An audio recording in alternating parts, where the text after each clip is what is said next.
Saudara, ada perbedaan besar antara mendengar dan mendengarkan, atau dalam bahasa Inggrisnya hear and listen.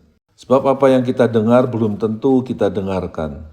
Dan apa yang kita dengarkan itulah yang kita simak. Apa maksudnya, apa maknanya. Kita bisa mendengar banyak suara, tetapi kita hanya akan mendengarkan sesuatu yang perlu dan ingin kita dengarkan. Untuk apa yang ingin kita dengarkan, kita akan memberikan perhatian yang utama. Kita akan memperhatikan dengan seksama.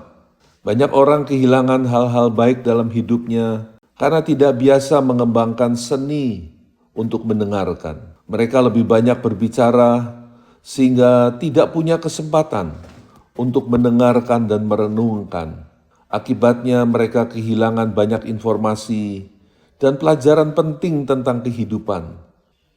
Pasukan khusus Amerika sebelum mereka diterjunkan ke medan perang yang sesungguhnya, mereka harus masuk pada satu kamp pelatihan yang dibuat seperti medan perang yang sesungguhnya.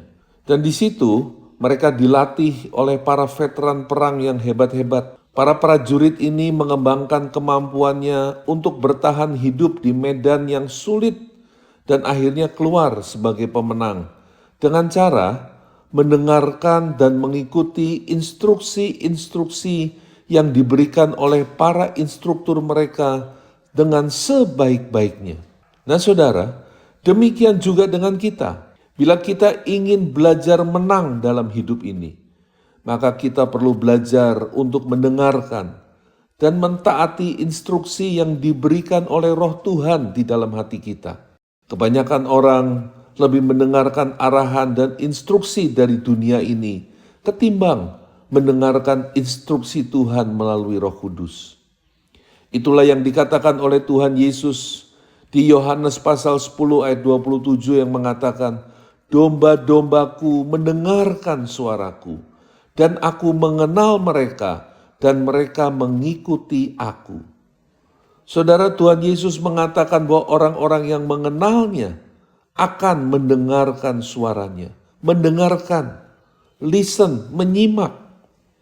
Artinya apabila kita adalah orang-orang yang menyebut diri mengenal Tuhan Yesus, maka sudah sepantasnya kita mendengarkan suaranya sehingga memahami instruksinya, tahu kehendaknya, apa yang Ia inginkan bagi kehidupan kita.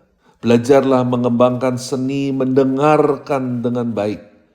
Dan khususnya adalah mendengarkan instruksi Tuhan dalam hati kita. Maka kita akan bertumbuh dalam kehidupan yang berkemenangan. Mendengarkan apa yang Roh Kudus bisikan dalam hati kita untuk menuntun kita di dalam perjalanan kehidupan ini. Sehingga kita tidak salah dalam bertindak dan membuat keputusan. Kalau kita tepat membuat keputusan, kita tepat di dalam bertindak, kita akan bersyukur karena hari-hari kita penuh dengan kebaikan Tuhan yang sudah Tuhan rancangkan bagi hidup kita.